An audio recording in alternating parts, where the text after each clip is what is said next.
Hello and welcome to the Violent Waves podcast. I remain Fiendly. You know the basic deal if you listen to the last episode. If not, go back and do that because you're going to be lost. Not really. Our guests today are two guys I'm very excited to have on. I enjoy them greatly, and they may now introduce themselves. Hello, I'm Scruffy. You maybe know me as the Batman guy. I mean, I did all the Batman games. That might be it. Yep, that's me. All the Batman Arkham games, to be specific. Yes, the Batman Arkham games. Excuse me. Oh, and I'm Skippy Granola. I'm the Kathy Griffin of LP. Would you like to inflate your resume? I don't know. I mean, I've done some stuff, none of it recent. So Skippy, better known as that nice Canadian boy who appears in a guest as like in every LP. Yeah, pretty much. I'm just like an LPer emeritus these days. It's nice to know you're wanted. Yeah, that works. Yeah, so I guess current stuff, I'm oddly enough guesting in the some Straw Hat No stuff, the Harvest Moon LPs and the Zelda Breath of the Wild. Oh, neato. Currently, I'm getting ready to wrap up the Let's Learn Enter the Gungeon, because, I mean, at a certain point, if you haven't learned after like 30 episodes, I can't help you. You don't want to be the next Northern Lion? Oh, God, no. I started trying to get back into Risk of Rain. I think Biznap currently has 102 videos of it. I'm like, it's a little much. Yeah, let it die while it's still a beautiful thing. But don't LP let it die. Oh, goodness. So that's us. We enjoy Let's Plays. We do them. It's a way of life. It's what we're known for. It's a hobby. Yeah, exactly. Pseudo hobby at best. Well, I don't know. That's practically a slur for Let's Players. I've spent enough money on it that it's a hobby. I mean, yeah. Likewise. I'm actually thinking I could spend more money. I'm thinking about finally starting a Patreon. I got a funny story behind that, actually. Oh, perfect. The other day, I got a comment on, I think, one of the Gungeon videos of this guy who he put a link for his Patreon and says he's starting the Patreon so he can start his YouTube channel. Ah, I've seen those on like Kickstarter and shit.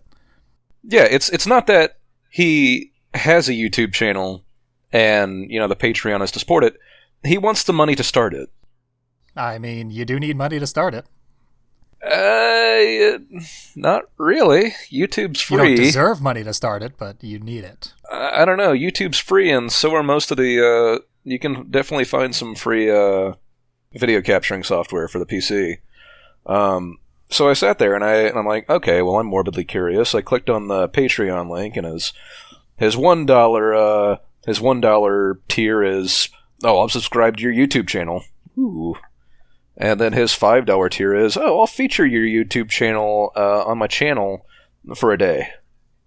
And I'm sitting here thinking, this is kind of dumb. Is anybody giving this guy money? He has 66 Patreons, so... Oh. What? So, yeah. That's upsetting. I wish you hadn't included that part. Yeah, he has 66 patrons, and you gotta figure, let's say they're all donating the minimum. That's still $66 a month. For not actually doing any content. Yeah, for not actually doing anything. And I'm sitting here thinking, well, I actually do stuff. I mean, I don't really have intention of, like, paywalling any of it. Just, hey, if you like what I do, toss me $1. Yeah, I mean, that's the way things are going. Most people go that way. I remember when I first broke 1,000 subscribers, one of the people who follows me posted a comment, said, hey, now that you've got 1,000 subs, what are you making? And he was a burgeoning Let's Player, and I did not want to break his little heart, so I just left his comment floating in air, never to be answered. Because the answer is 0. I have to date made no money. Yeah, I have to date made 0 money on LPing, so... Yep. Skippy over here probably made his fortune on it. Yeah, no, definitely. I I felt bad enough putting ads on some of my YouTube videos, man. Like, that felt really skeevy. to me. Yeah, I'm not comfortable with ads being on my videos. Like, I feel like that would ruin my already poor quality videos. Like, the ads are annoying and intrusive, and you actually don't have any control over what's being advertised on your Let's Plays. Yeah. Right.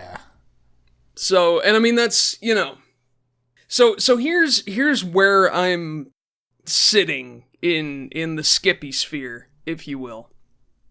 So, all the folks who watch my videos, for the most part, are folks who are known to me. Like, I don't have any new sort of like new eyes on. I'm not really getting sort of new viewers, but I do have sort of a... You're not getting any new blood in there. Yeah, right? It's not like the viewer base is expanding. It's, How many other ways can we say new? Right? I'm not getting more people, just more of the same people who are cool and who, like, drop by the stream and chat and are just generally, like, good, chill people. And I think that's a pretty good place to be, honestly. Yeah, honestly, this skips ahead to a topic I was going to try and bring up later, but, like, my Let's Play goals have sort of ended because I'm not gonna be successful at Let's Play. That's pretty clear at this point. No, nobody will. Look, little kiddos who might be listening to this here podcast, trying to get some hot tips on how to make it in Let's Play. You won't. That's basically, yeah. That ship is largely sailed. Honestly, you needed to be around in like 2007. But you still find a way to make it fun, as you clearly have, Skippy. Of course, yeah. You meet your friends.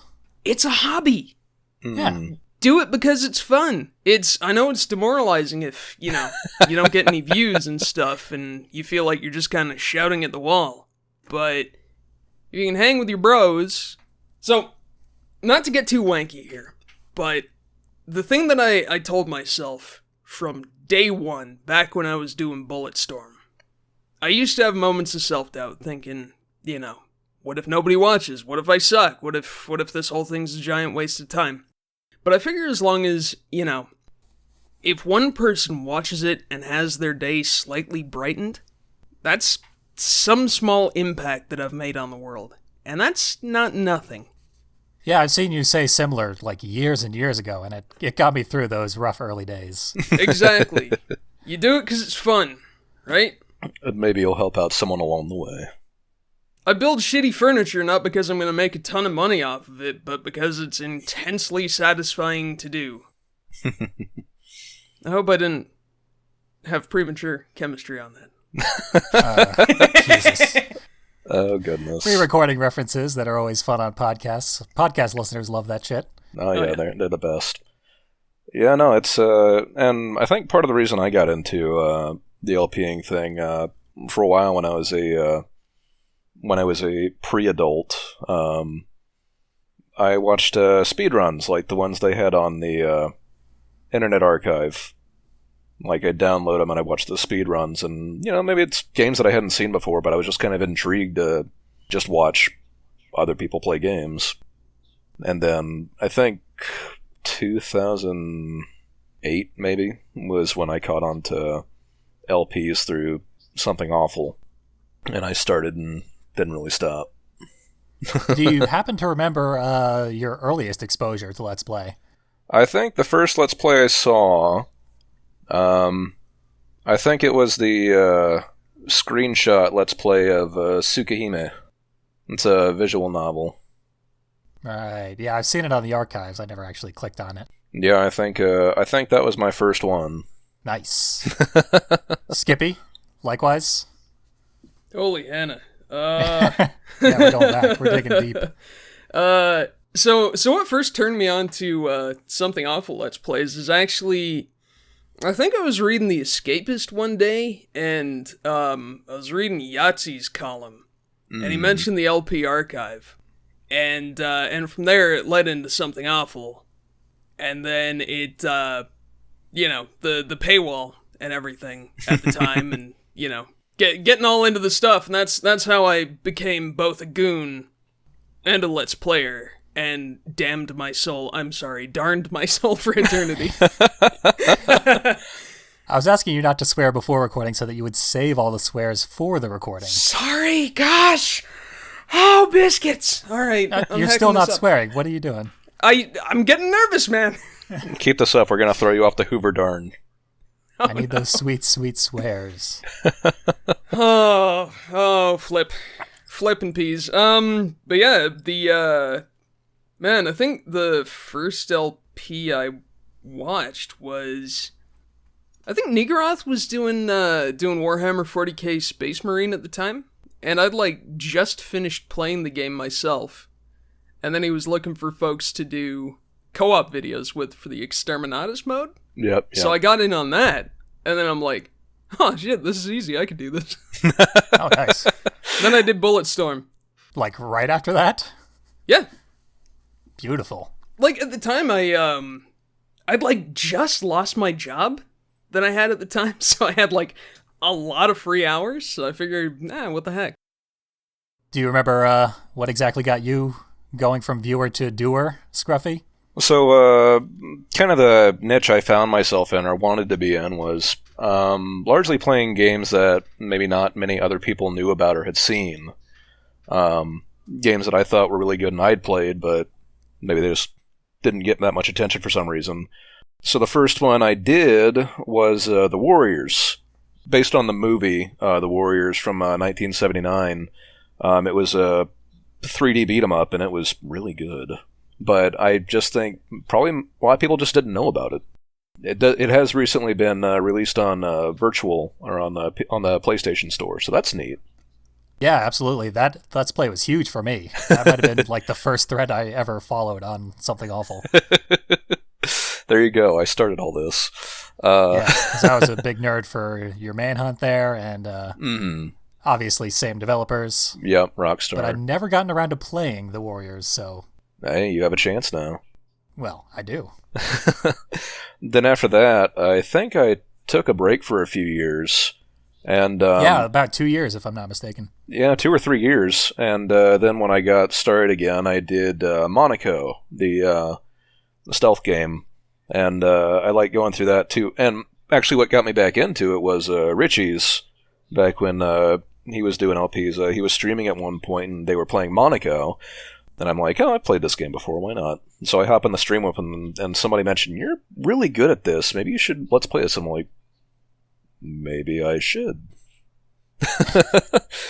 So I did 2 playthroughs, one, being the single player, just going through, being an extra sneaky man, playing the game, quote-unquote, professionally. And then, multiplayer clusterfuck videos where everything goes wrong. Yep. Tagline, I can fix it. Yes, tagline, I can fix this. God, I didn't realize how much I was saying that until somebody pointed it out, and I'm like, well, it's not wrong. I got a catchphrase now. I'm so glad your guys' stories are much better than mine. I found out about Let's Plays from a link to that video of Kaizo Mario World, where Proton John is swearing and talking like Ren. And from there I found Deceased Crab. Oh no. No shame. We've all had our Proton John and Deceased Crab moments. They were earlier times.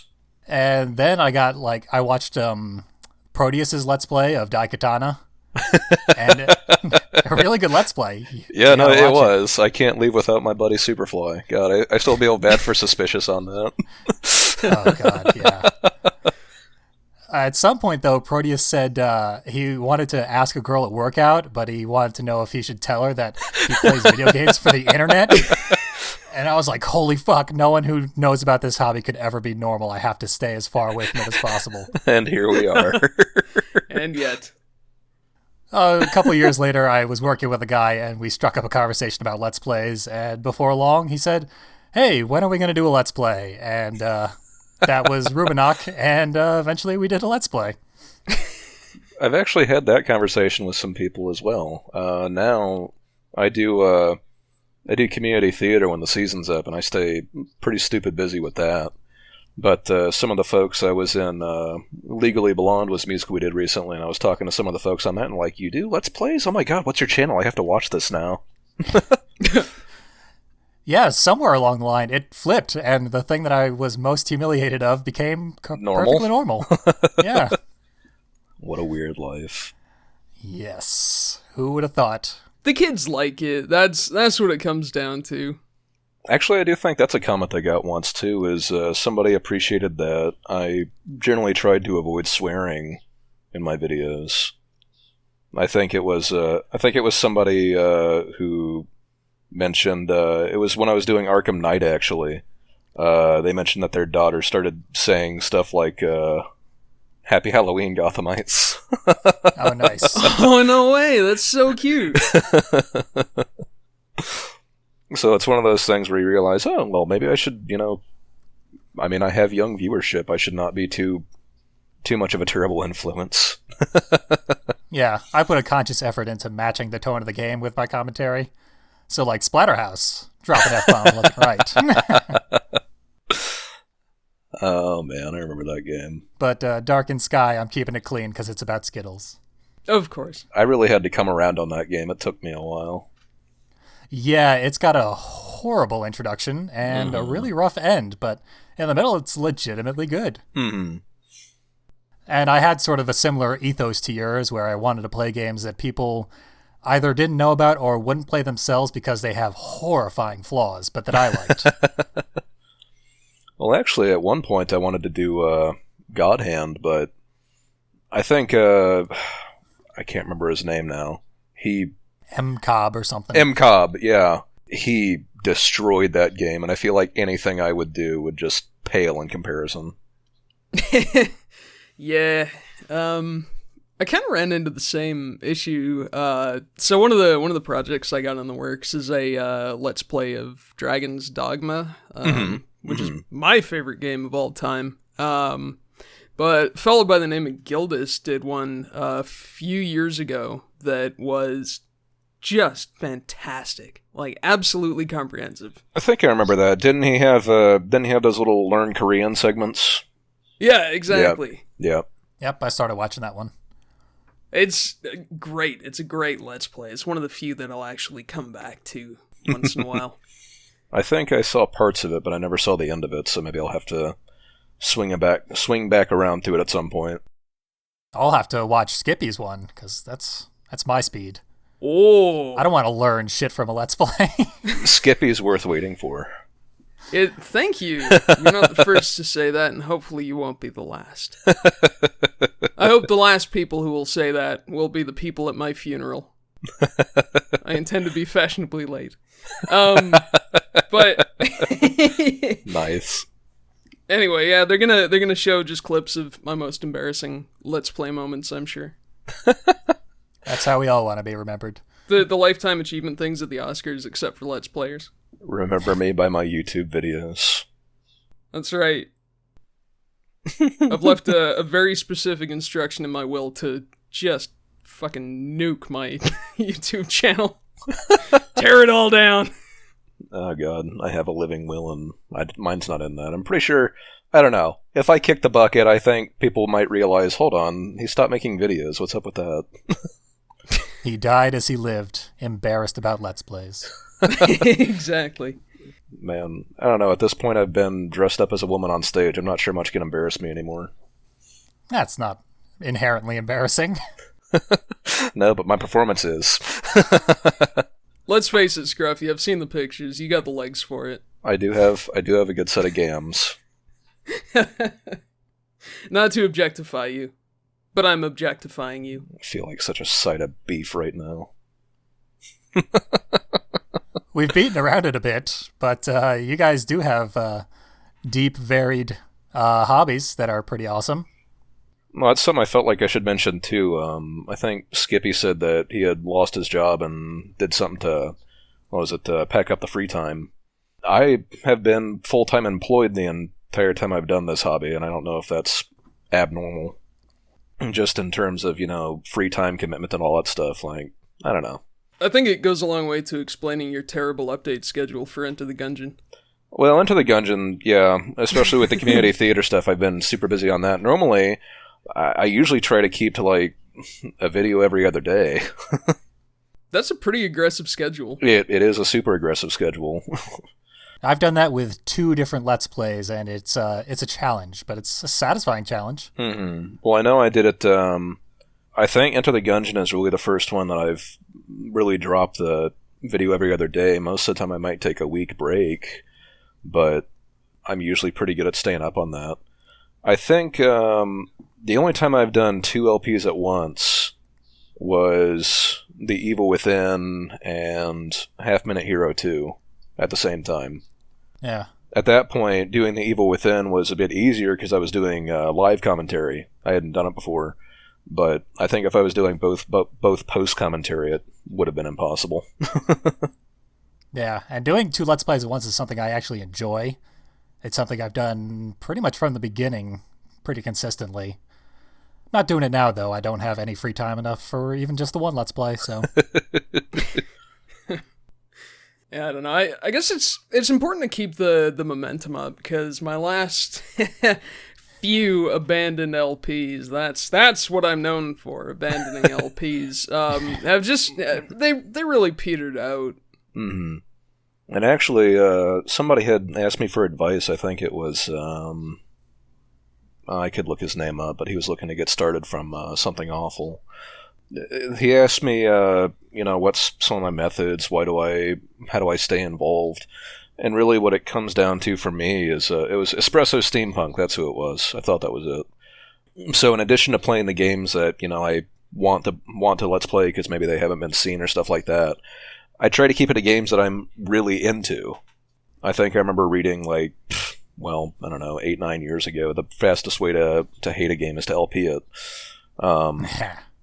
Fairly accurate. Yeah, because, it is a giant time commitment, and you will not feel the same way about the game after you finish it. It may be a game you love, but once you play it for so long, you're going to get burnt out. And that's part of the reason I try to stick to games like that is...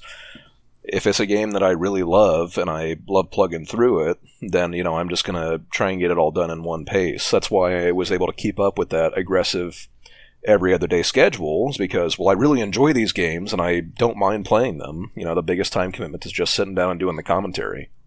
Yeah, and that's not only useful for you as the Let's Player, it's very useful for the Let's Play itself to have the Let's Player have a very personal connection to the game.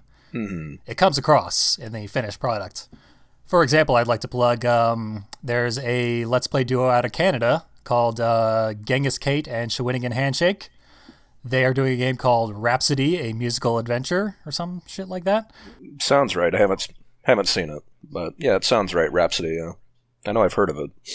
One of them's going into it blind, and the other is a lifelong fan. It's one of her favorite games, and their commentary is just great. I fucking love that LP.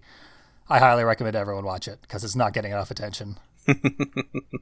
And there's a princess who has to dance with the prince in a bear suit, so... Nice. If you weren't sold before, watch it. I feel like this is something I need to do now. My life feels incomplete. Right? I kind of need a bear suit.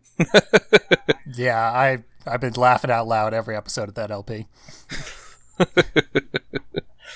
think I'll take a look into that one now. Yeah, that sounds pretty good. Nice. So we talked about how you're a theater actor, Scruffy. Yeah.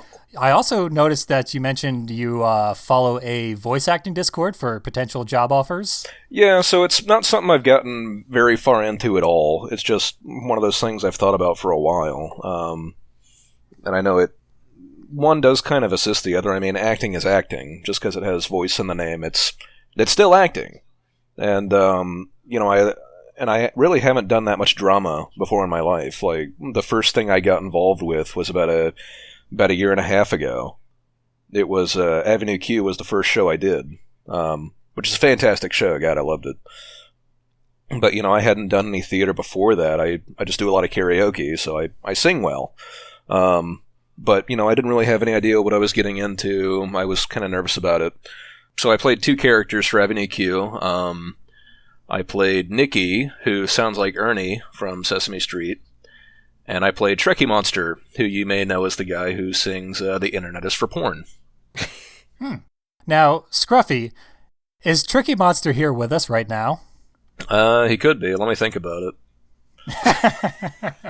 I mean, I did say I had the voices, and it'd be a shame if I didn't show them off.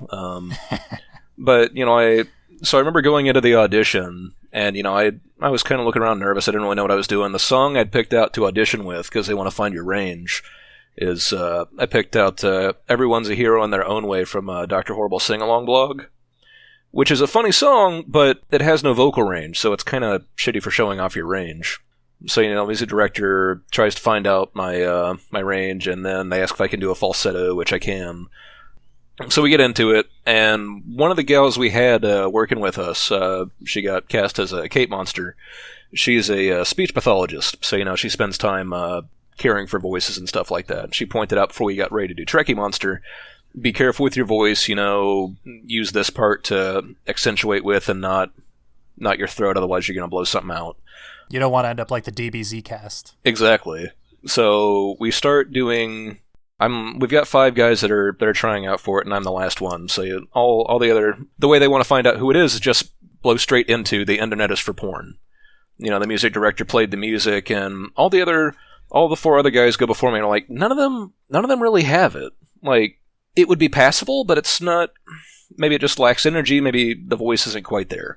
I think I know who did have it. Yeah, so, it comes over to me, and I'm like... And as every person before me is going, I'm feeling more and more confident. I'm like, I think I've got this.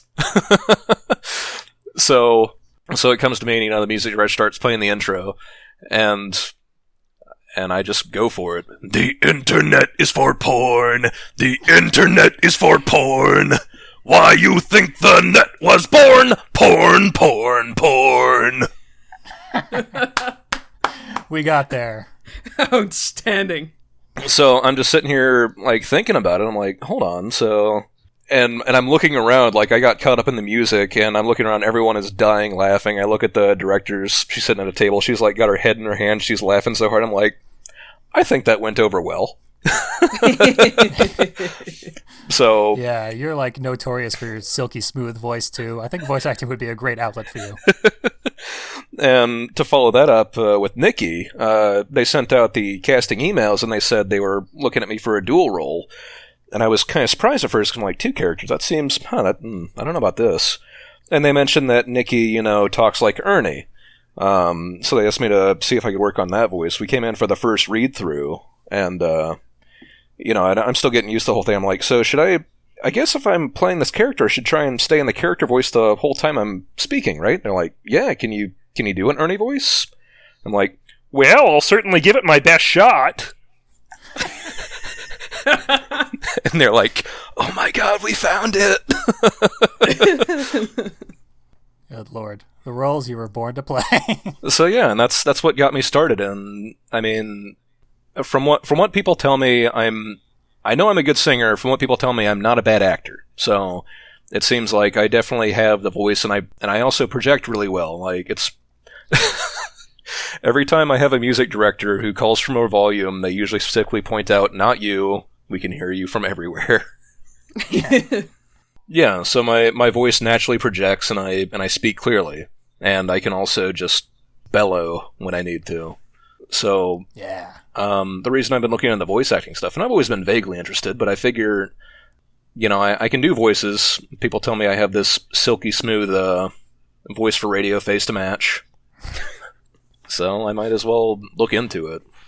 Yeah, exactly. The biggest thing I've run into is I usually find, and the Discord's changed up a bit lately, and I'm not as involved with it as I could be, but I kept running into, anime fan dubs or abridged series, which, it's fun, I guess, but it's not really what I'm looking for. It's a living. It's not even that. It's all unpaid. Yeah. It's unpaid work. It's for the exposure. Yeah, anytime somebody tells you you're doing something for the exposure, tell them to fuck off. Good advice. It's one of those things I'm looking for, either the right part or something that really gets me interested, or, of course, money. Money's always a nice one to find. Yeah. Very awesome. That's what we're all digging for, apparently. Hey, We want cash out of our hobbies. it's what makes the world go round. And it's one of those things I figure maybe another 10 years I'll be able to retire from my current job. I will have a retirement check. And if I want to look into acting full-time, I mean, I can a lot more easily do that with a retirement check behind me. Yeah. It's just generally more satisfying to make some amount of money doing something you actually enjoy versus work. I mean, I think the biggest problem I have right now is I don't put out that I don't think I have the connections for one. I'm not on all the places that I could be searching for work. Stuff like that, but I mean, at the same time, I do still have a full-time job that keeps me pretty occupied. So I don't see myself doing too much around there. Yep. It's one of those things. It'd be nice if I could find the right job or the right cast and stuff like that. But in the meantime, I mean, I'll take it if I find it. But I can't afford to look that hard. Exactly. You're trying. You've made a hobby of it. Mm-hmm. Skippy, we touched on your hobby of woodworking. Oh, yeah. Unfortunately, it doesn't have hilarious voices, just mostly, like, minor injuries. Rub some wood up against the mic for us. Oh, yeah, no, hang on. Let me do an impression here of a tree. Oh, hey, how's it going? I'm a tree. I gotta be well seasoned or I'll warp, oh no. Now, what kind of tree are you, Tree? It's a dogwood. A son of a beach. I get it. Nice. Thank you. Yeah, nice. There we go. You flunked out of Canada by not saying maple, though. Like I can afford maple. Why you gotta stereotype, family? That's what I do. We have beaches. Actually, where I'm from Western Canada, and we have 0 maples. It's like literally, it's all pine out here. Ouch. Pine and poplar. You ruined my beautiful dream of Canada. I know, it's not all the same. Next thing you know, you're going to tell me the sound of music isn't all about Edelweiss and singing and handsome young blonde boys. Edelweiss. So what are your favorite creations?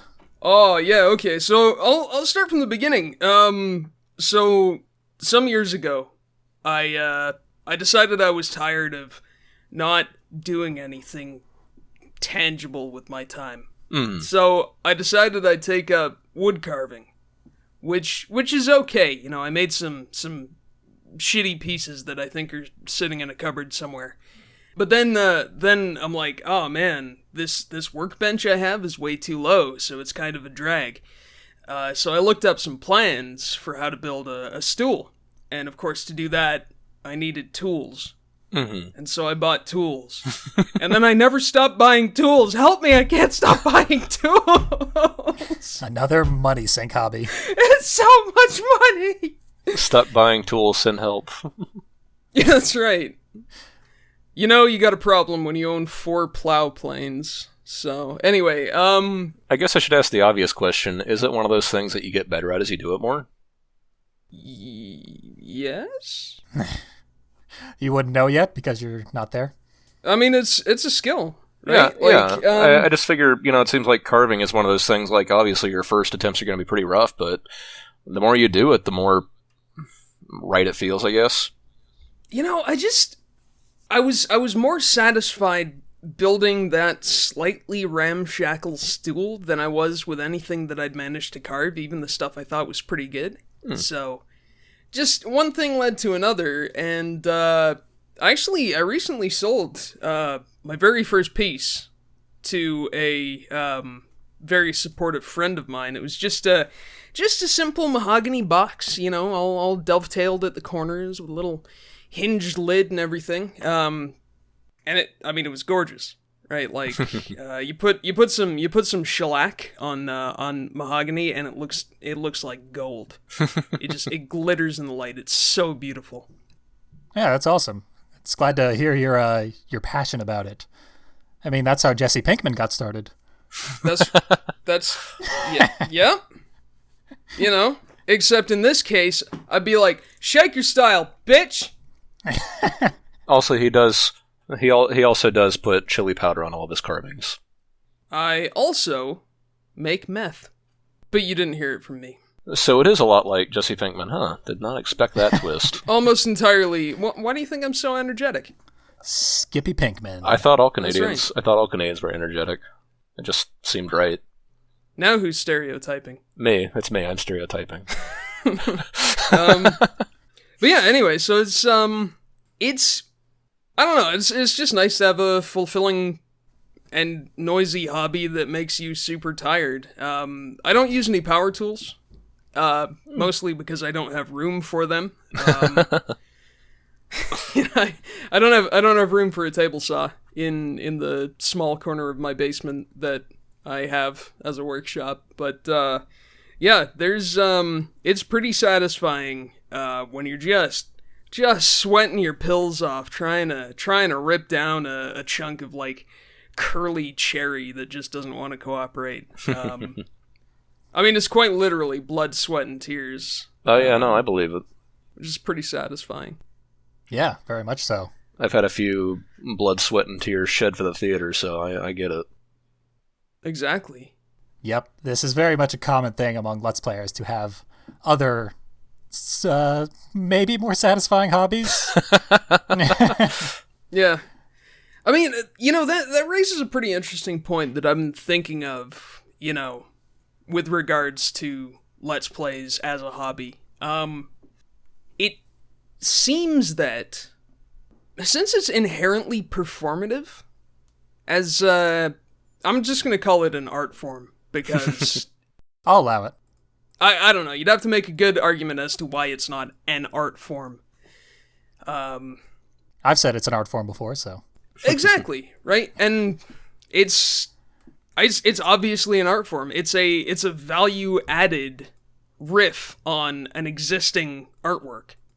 I mean, basically it's like a riff tracks for video games.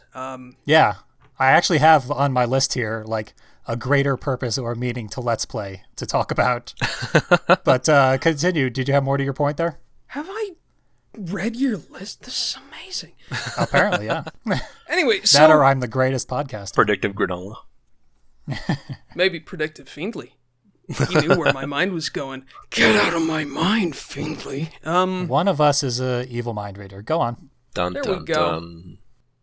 I'll leave it up to the listeners to decide who. But anyway, being a inherently performative medium, it's the satisfaction of a Let's Play seems to really come from the engagement with the viewers. Yeah. Whereas if you're building a table, or if you're painting a picture, if you're creating anything tangible, it in itself is its own reward, regardless of if anyone else sees it. Sure, it exists. Yeah. You have something that is nice and is useful and has value in and of itself. Whereas, maybe not even as a performative medium, but a communicative medium. You're showing this video game and your thoughts on it to someone else, and without someone else to listen to it, you've only got half the picture there. Sure. Mm-hmm. You don't know how it's received, you don't know where to improve, stuff like that. Exactly. You haven't engaged anyone with your message if nobody watches it, which it can be, at least for me, it can be pretty demoralizing if you have, like I have many a time, a thread with no posts.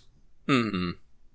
Yeah, I think you've succinctly boiled down why I've become increasingly jaded with Let's Plays. Exactly, right? It's like, I don't want to put words into your mouth, Scruffy, but it seems to me that it's the difference between putting on a performance of, say, Avenue Q for an audience versus just reading the script. Well, honestly, I got to point out something that, and it is related to all this. It's kind of weird to me specifically when it comes to like doing the shows. Honestly, if the audience isn't there, I don't really mind. I mean, a lot of times when I go out and do the performance, it's because, one, I love singing. It's like one of my favorite things. And the stage is just an excuse to sing and dance in public. Yeah, and that brings up another point, which is that I'm getting more into Let's Plays that are sort of vanity projects, things that I inherently enjoy and Audience be damned. Yeah, and that is a stance that I would like to take with any Let's Play I do, is I'm doing it, for the fun of the game. Yeah. But I remember when I was starting out, I guess I'm more popular now. When I was starting out, I remember having, no replies in here and there, and I see some LPs that don't, and I think they should have replies. I'm like, oh, it feels terrible. I remember how that feels. But largely, I don't, and like I was talking about the Patreon thing earlier, when it comes down to it, I'm not doing it for money. I'm mostly doing it because I want to. I mean, if I didn't enjoy it, I wouldn't keep doing it. I mean, granted, I did do all the Batman games because I wanted to play City, but I felt like I couldn't play City if I didn't do Asylum first, and since I did City, it feels like I have to go through and do Origins, and, there's a new game out, I did the other three. I mean, I kind of have to. Typecast yourself. It became somewhat of a self-fulfilling prophecy at that point, but... Right. But I do... I just like playing the games, and hey, if somebody responds, perfect. If not, then...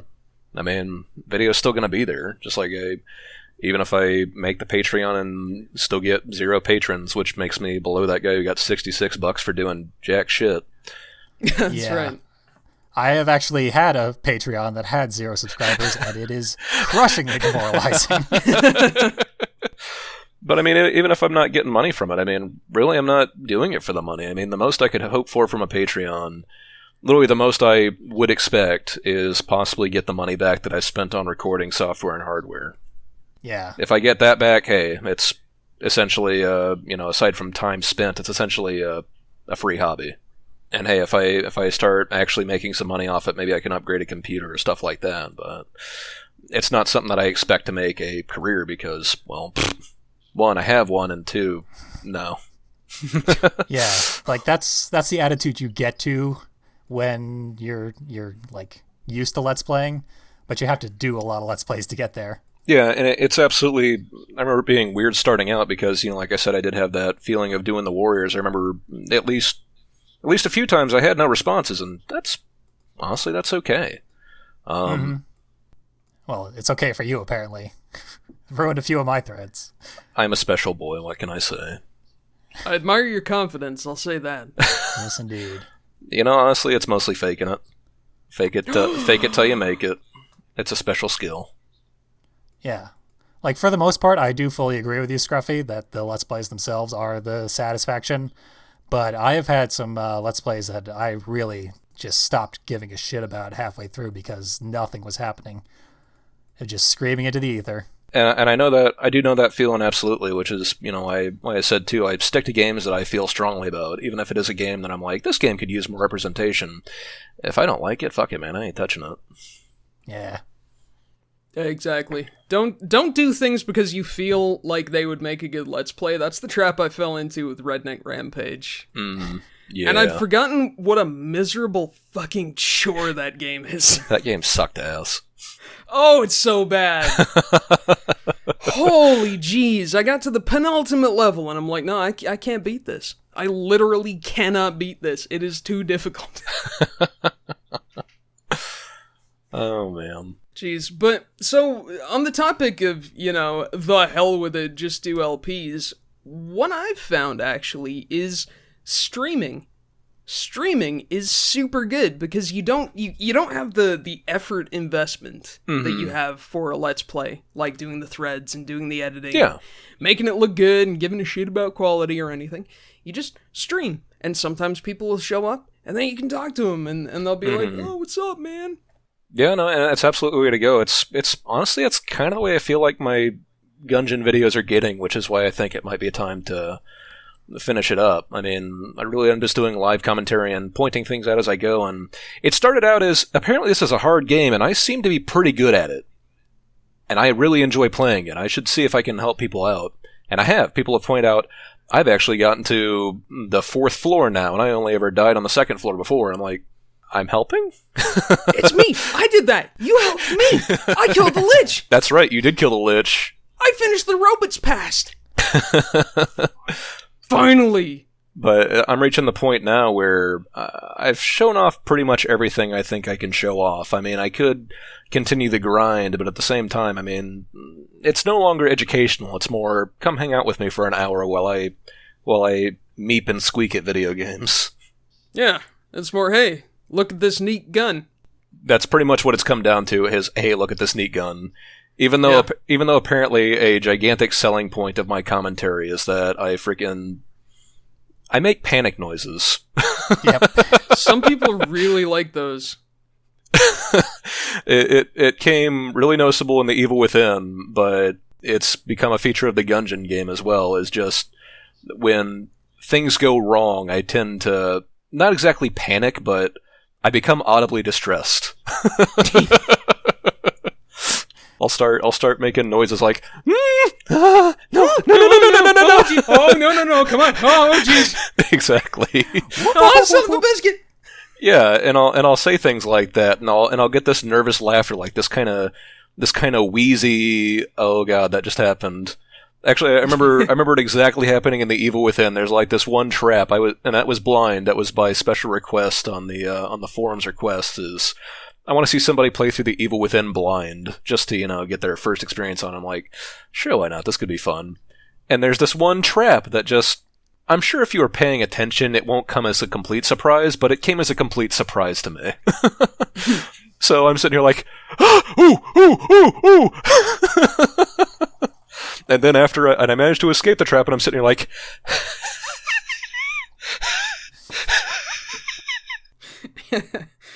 Muttley after narrowly avoiding a bus full of nuns. Yes, I had a Muttley laugh.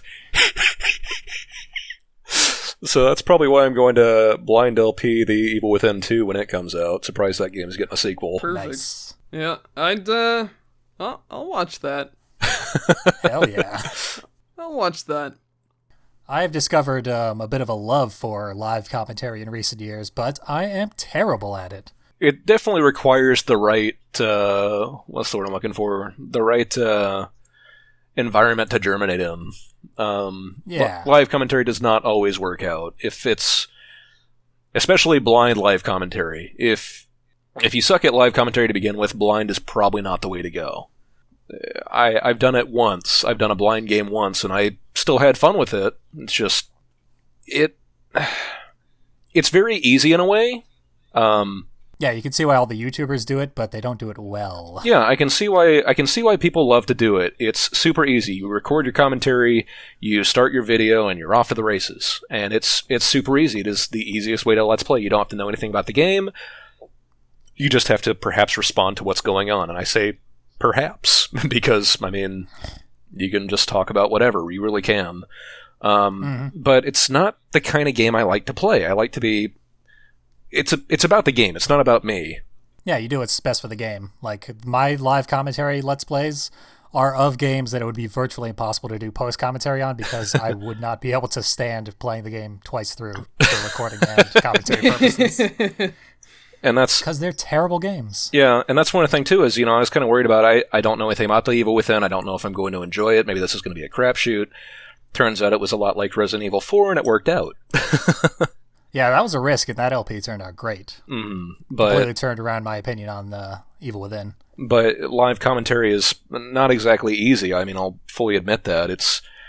I feel bad about it because I feel like it's more sloppy. It's just not necessarily the way I want to play the game. If I do want to make it about the game, I want it to be a game that I'm informed on, and then I can actually put thought into what I'm going to say next. I can play through the game, not worry about what's going on. Then, if I watch the footage later, I can sit here and look at it and say, okay, I should mention this here.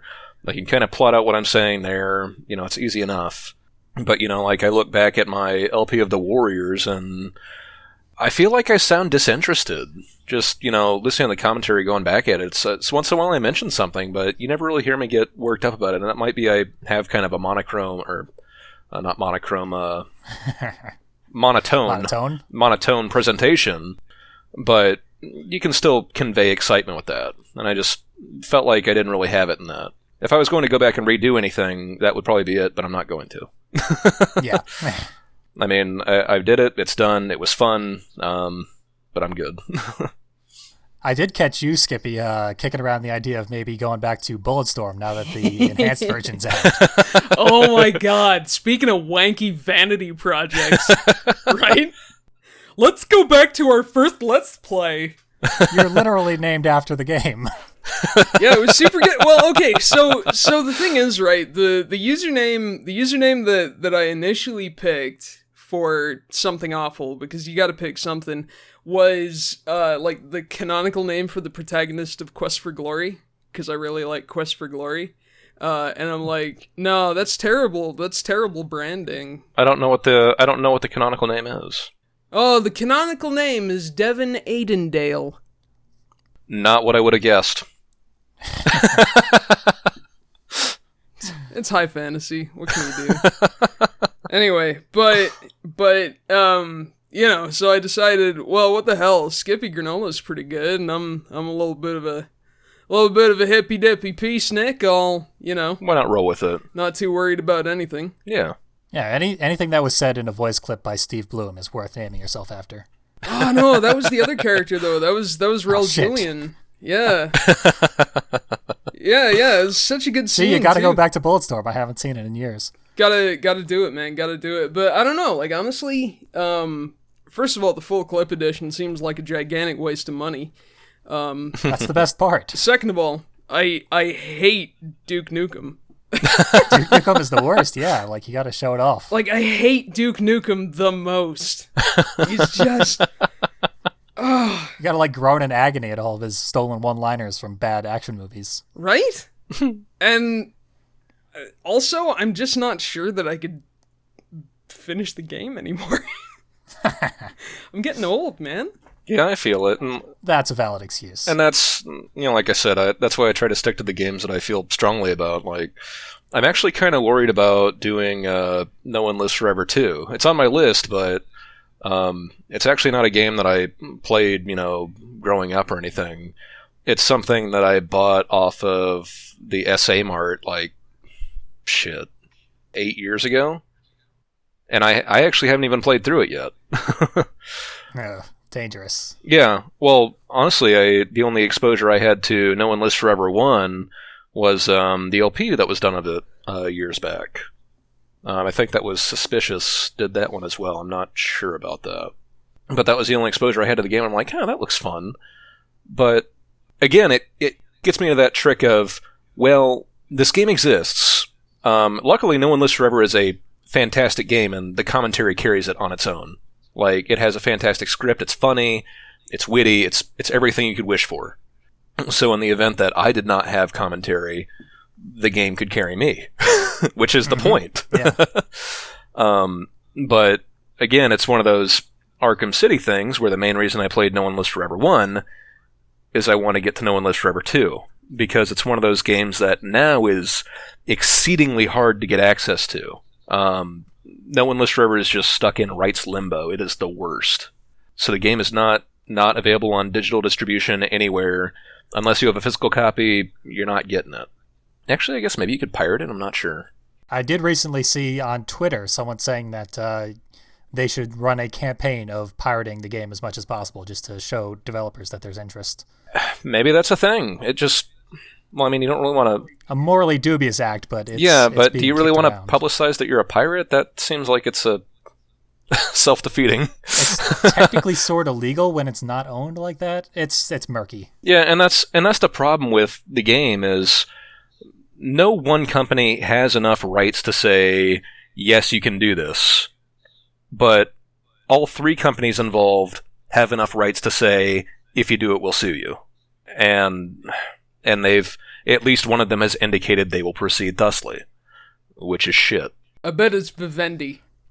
I don't remember who it is, but it's a trash. I bet it is. It's a trash bag all the way around, because these are fantastic games, and I mean, in this day and age of nothing is dead forever, it seems like if you were going to reinvent something, God, that would be it. Those games are fantastic. They deserve to be re-experienced. They're actually, in addition to all the different dialogue and everything else that makes them great, they're not bad gameplay. Like, this is one of those Lithtech games that was actually good. That's a very short list. Yeah, what if it gets like a gritty open world reboot, Tomb Raider style? Well, I like Tomb Raider, so I couldn't tell you. I'd be alright seeing Kate Archer brain somebody with an ice axe. Yeah, no, I played I actually streamed the entirety of the new Tomb Raider, and then half the time my mic was on mute and I didn't even notice, but I thought it was really good. I still want to play Rise of the Tomb Raider at some point. I haven't gotten around to that yet. It was okay. Yeah, well, what you were touching on there was a very important feature of Let's Plays, which is showing off rare games or very difficult to play games that regular people wouldn't normally play. So you do a Let's Play and you show it off. Yeah, and that's part of the reason it's on my list is, it fits in with what I started Let's Plays for. This is a rare game that, honestly, people have vanishingly few chances to still experience. So I feel like that's what it's here for. I'm making a record. Exactly.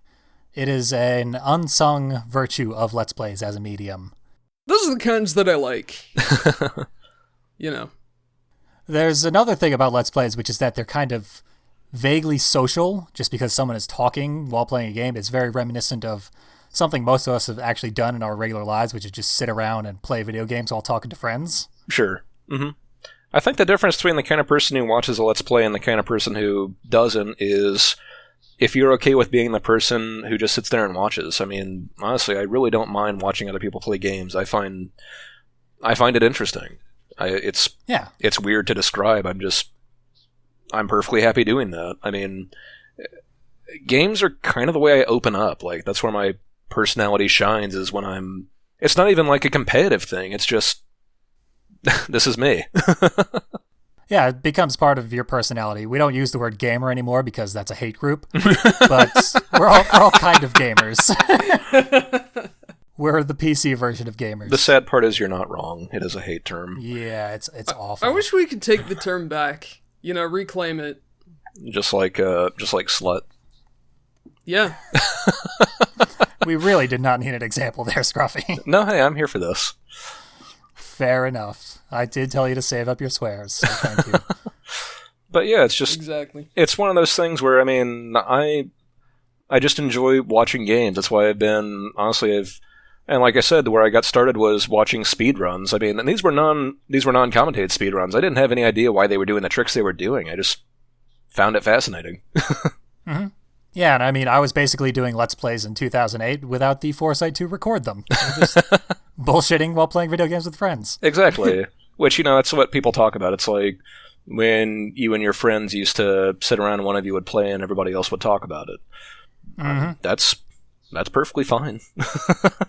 Yeah, it's a very specific niche that only Let's Plays will ever fill. Mm-hmm. And there are some times when I'm like having a really rough time and what I need is Let's Plays. One such time was a certain U.S. election of recent years. So the day after the election, I was like not feeling very great in general. Mm-hmm. And I went straight over to Patreon. I threw $2 at the Team Skullscast Patreon, where Kaz and Medibot do all their material. And Kaz had a bunch of locked Hearthstone Arenas videos that he had recorded. Oh, nice. I've seen a few of his, yeah. Yeah, I find him delightful. I plopped down for 12 consecutive Hearthstone Arenas, as performed by My Name is Kaz. Nice. And it was literally the only thing that could lift my spirits and remind me that there was actually something good left in the world. It was food for the soul.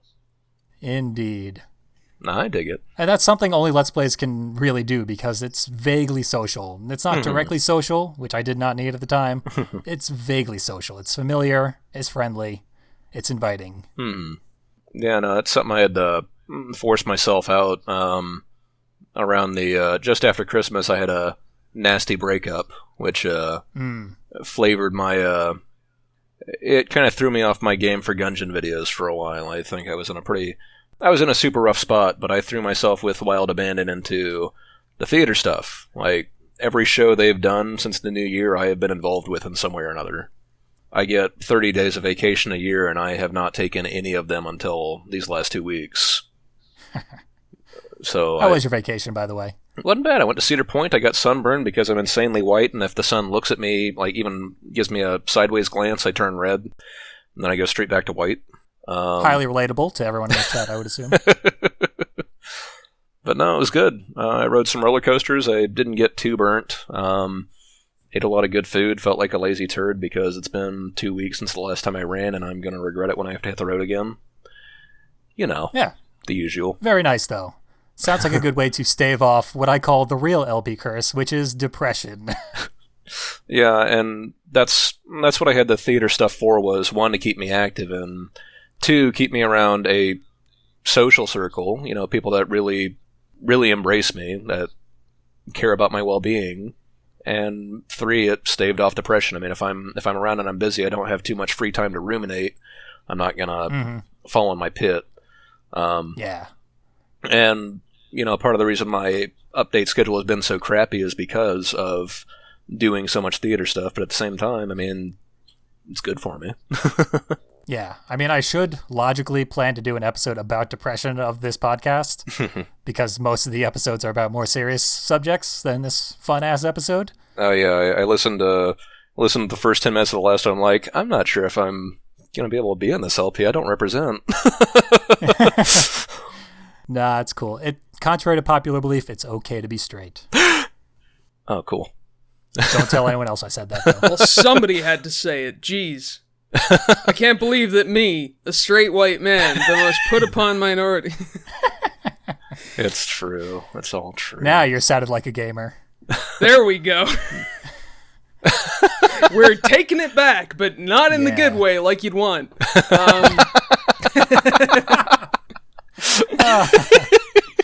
We're making it worse. Oh, wonderful. Yeah.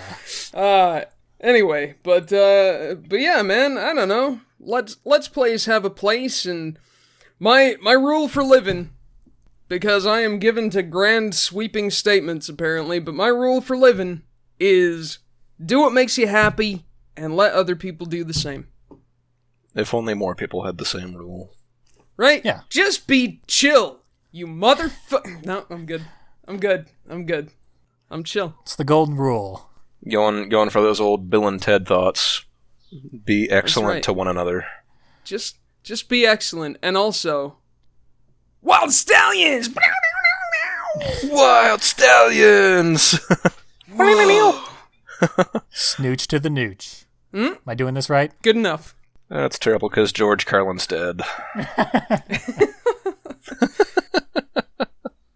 So anything else on your list that we've missed, or are we about chatted out after an hour? Yeah, an hour is what I was shooting for. Out of curiosity, I've got written down, have any of your Let's Plays ever gone in an unexpected direction? Does that ring any bells for you? I'm looking at my own Let's Plays now to see if I have an answer. Yeah, I'm thinking. I'm not too sure about that. I'll have to check this. No, I exercise 100% creative control over all of my projects. I'm like the Phil Spector of Let's Plays, but with less shooting people. Yeah, I was gonna say. But no, I mean, as you know, yeah, we are all pretty meticulous Let's Players, so right? Like the we know what to direction that I expect. intend my Let's Plays to go is from the first level to the last level. Yeah, I mean, I learned how to hate Body Harvest from my Let's Play. Right? I'm amazed that you got through it. Yeah, that game was rough. Such bullshit. You guys were great, though. Like, all the guests on that Let's Play were so great. You saved the goddamn thing. The unexpected direction turned out to be success. Indeed. I'm not going to call Body Harvest a success, but I'll let you do it. Thank you. Well, let me see. I've got 9 games I've done. So The Evil Within went about as expected. It was blind. Half Minute Hero, Second Coming. That one had some pretty interesting audience interaction because it starts out really rough. It gets pretty good for the middle 2 chapters, and then it ends, not particularly well or badly, just it's over. The Splatterhouse parabola. Right. Yeah, no, they picked the worst chapter to start with in Half Minute Hero 2, and it's kind of a weird thing about the game is, I mean, just Half Minute Hero 1 is very much it was Disgaea level localization. It was amazing. But the second game is more interested in spoofing anime tropes than just being interesting.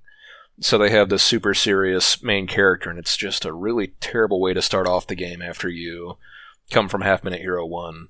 But the next 2 chapters are great! Like, except for one DLC chapter, which is just, it's so fucking Japan. And then it ends. Monaco went about how I was expecting. I didn't expect to say I can fix this that much, but here we are.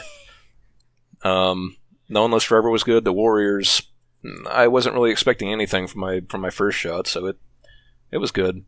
The only one I can say probably caught me off guard was Arkham Origins, because I'm kind of surprised I got so negative on that game. Like, yeah, I was surprised too. That game seemed halfway decent compared to your very, very negative commentary. It's one where I disagreed with the LPers' assessment of the game. And I perfectly understand that. Like, going back and looking at some, like, I can see where I got some of this criticism from, but the game really felt like it was broken and rushed. You know, like, it needed another level of quality control. And it didn't have it. Yeah. The game kind of felt to me like a crummy ROM hack of City. Kind of, yeah. But that's also fair. Yeah. And so coming to City from that, it just felt so weird. And especially, you know, when I was playing some of the challenge maps, things are completely broken. Like, the martial artists don't even work. Oh, yeah. Yeah, there was that. I remember that happening. Like, I think when it happened, it was the first time it had happened to me ever. It was in the middle of the recording. I'm like, what the hell's happening? But I mean, I remember getting the game on launch, and I had it on PlayStation 3, and like every time I went to use the fast travel, the game froze.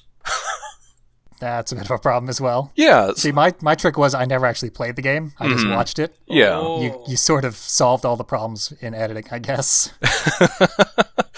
So that's me being ignorant. I remember doing stuff like and I'm looking back at the GIFs that a few people made of it right now, and there's one where I've got like the detective vision going on, and I'm constantly forwarding and rewinding this guy getting hit in the head with an air conditioner. It's great. I remember actually doing that in the video, and I'm like, oh, this is great. I love how this turned out. And I remember the way I wasn't prepared for how negative I got on it, which might have been amplified by the people in the thread kind of pointing out, this is kind of shit. But then I got to the DLC for it, and it really felt like a breath of fresh air. And I don't know, maybe it's just because it felt like, well, we liked Arkham City, let's just make it bigger. Yeah, that'll work. But the basic mechanics, which normally Arkham is really good at basic mechanics. I mean, the basic combat works. Yeah, it works so well that every game of the next generation stole it. Exactly. So when you come to that from, the game that kind of pioneered this is crap now. So that's the only thing I could think kind of went off direction for me, but I don't know if that's really what you were looking for. Well, yeah, it certainly was. And in perusing my LP discography, I came up with an excellent answer, which I'll let you all in on a little secret. The first 9 episodes of Manhunt, I fucking hated. I thought they were absolutely unwatchably awful. I uploaded them all and then put a dislike on them myself. The game does take I despise them. The game does take a little while to wind up.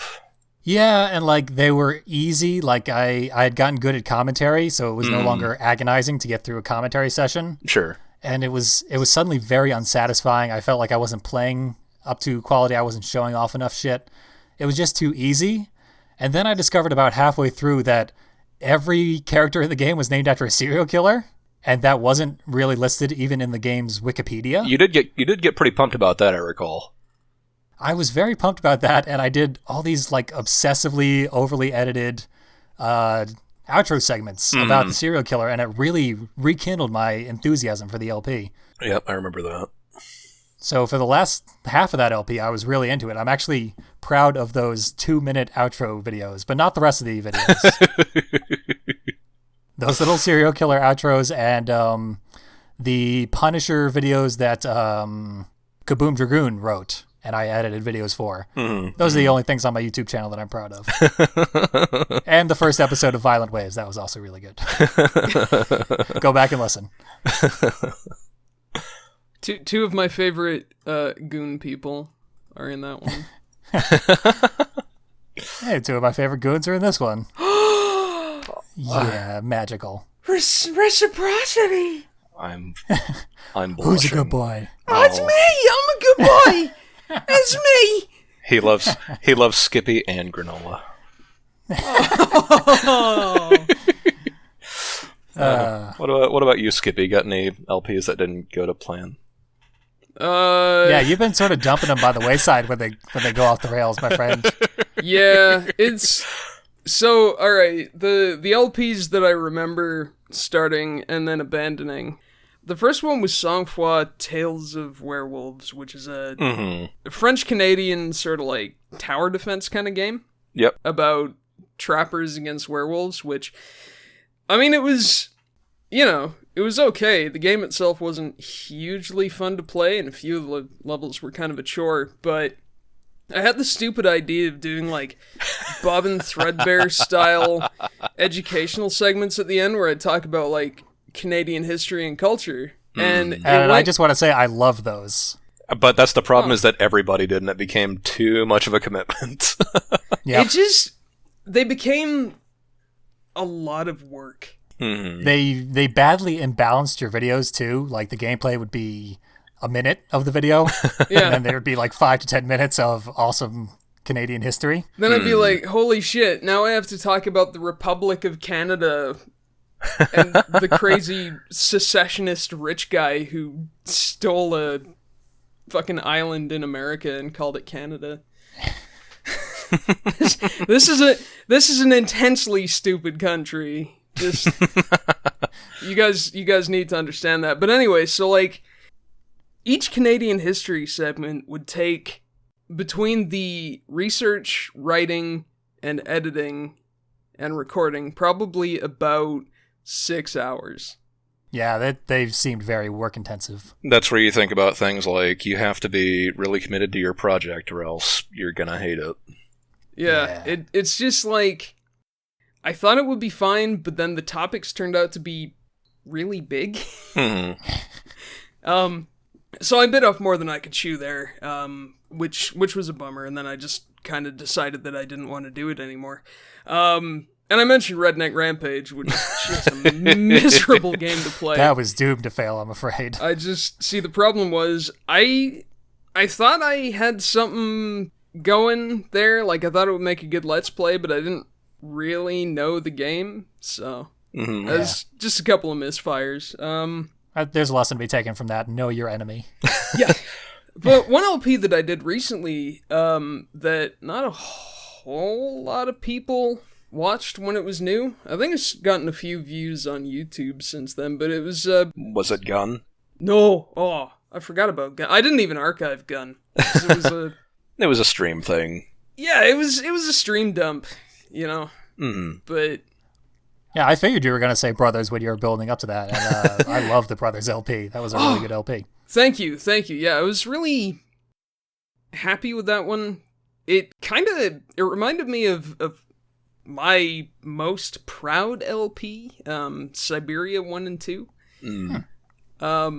See, I gotta admit something. Every time I hear Siberia, I think of the other game named Siberia, but with a C instead of an S. The friggin' terrible top-down tank controls. Oh no! Cyberpunk. It wasn't tank controls. It was definitely strange controls. But that was a game that I played growing up. So yeah. Every every time I hear Siberia, I have to my mind immediately goes to the one that I played. I'm like, no, they made the other one. I think I got that one in a bundle with my very first CD-ROM drive when I was a kid. That sounds about right. It came with Siberia and a game called Dragon Lore, which, if I can find that might be an interesting LP, because it's really weird. Mm-hmm. But with the Sang Froid thing, right? Bobbin's a tough act to follow. I mean, I do really respect what he does. He puts a lot of effort into his into his segments on. Well, here's a real world thing, and here's all this information on it. Here's literally every. I mean, the guy's a certified genius. Let's just put it out there. Bobbin Threadbare is a mutant. Yeah, That's a fun thing to try yourself, but like know what you're getting into if you're going to do that. It's one of those things that I've thought about doing actually with Commandos, that entire series. But that's a time commitment I'm not sure I have. So like I said, I've done it. It's rough. Yeah, I do enjoy the Commandos games, but do I enjoy them that much? Because all of them are... Yeah, doing a whole series of it sounds like a nightmare. All the missions in Commandos are generally based on a real World War II event, but as fascinating as I find World War II, and as interesting as I find the gameplay of Commandos, am I willing to do that? And I don't know about that. Well, the worst that can happen is you throw it by the wayside, and there you go. You pull a granola. It'll be my first abandoned LP. They get easier after the first one, don't worry. I believe it. Wait, I can just quit anytime? Nice. You mean I'm not being paid for this? What the Hold on. What do you mean I'm not under contract? This owns. Later, shitlords. Oh, let's play. You can't fire me. I quit. Finish it yourself, nerds. That's one of the things that I actually think about going back to the Patreon stuff is if I do make one, what rewards can I offer? I feel like I should point out ahead of time, look, I have a full-time job. This will never be my primary focus. I'm putting out these videos either way. It's just if you think it's cool, maybe toss me $1, but when it comes to like the reward stuff, I feel like I should offer something. And then like, what if I take like a month break, because I frequently do between games? I don't want to charge people for that month when I don't do anything. That'd be rude. Yeah, well, you do have the option of just not charging them. I haven't even set mine up, so I have no idea how the option to charge is. So we'll see. Well, I've never been patronized. So You've never been patronized. I don't technically know either. I can change that. Oh, Finley, you're so good at this. Don't stop. No, it's cute. It's cute. That's nice. Keep it up, big guy. No. This is my official resignation from Let's Play. Oh, no, there we go. You're doing good. Oh. You're fine. Don't let them get to you. You're a champ. You're a champ, kid. Great. When I did do a Patreon, my first tier was $6, and that was for guaranteed 2 weekly videos. For $6. Compare that to others and save. Yeah, and Right? That's pretty good. Like I said, when I was putting out a video every other day, I'm like, I'm doing this shit for free, man. Yeah, seriously. Like, that's the sort of thing you can do as a Patreon tier. Mm-hmm. But again, it's one of those things where I fully admit with my other hobbies, I don't have time for this full time. And that it's not a full time commitment, but it is a full free time commitment. And right now, I don't have that. So I'd feel really terrible if I put that up as a reward tier. And well, look, I can't do that. Sorry. Yeah, it's a thing that I would feel guilty about too if I had a Patreon. Yeah, and I pointed that out to somebody, and they're like, "Well, that's because you have morals. You should probably, get rid of those." Yeah, like what Slowbeef said in Retsu Talk was, don't shoot yourself in the foot. Mm-hmm. You have the option of opening a Patreon. People have the option of donating to it. There you go. Just do it. Don't oversell it. Just accept that you may get money, accept that you may not. Just open your avenue and roll with it. It works perfectly fine as long as you don't have a mental illness that causes you to have a breakdown if you don't get any subscribers. I don't have that. I just have alcohol. Lucky you. A lot of it. Why don't you love my obvious brilliance? You bastards! Now, anytime I need to do that, I'll just go to karaoke and sing I Believe in a Thing Called Love. Belt out those high notes, man. That's my jam. See, that was probably my big mistake of getting into Let's Plays. I don't drink. Big mistake. It's not too late to start. You're not wrong. Oh man. See, if I were to do a Patreon, it would not be for Let's Plays. It would be if I do woodworking videos. Yeah, I could see that. That's a pretty cool idea. It'd be like I'm the slightly weird-looking shop teacher. Let's woodwork. Let's see if he puts a chisel through his hand. That's got to be a Patreon reward right there. Absolutely. It would basically just be, do you remember UHF? The Weird Al movie with Emo Phillips as the shop teacher? Yeah. Oh, my thumb is off. Donate $50 a month and I'll send you my thumb. That's right. Unfortunately, you can only do that for 2 backers. Yeah, Any more than that, you're not being honest anymore. exactly. Big toes. I'd have to go around finding somebody else's thumbs, But they wouldn't be yours, and there's the real trick. right? That's true. Well, what's fine though is my business model is about the same as the one that churches in the Middle Ages used to do with relics. They'll never know. This is a fragment of the true granola. I love it. Come, offer Oh my God. your prayers to it. How is it possible that Saint Granola had 15 thumbs? It's crazy. He was True just miracle. he was so blessed. So blessed with thumbs. The man, you could say the man was all thumbs. He was the Metatron of thumbs up. Well, I wanted to top off this episode with the last item on my list, and we have well and truly done that.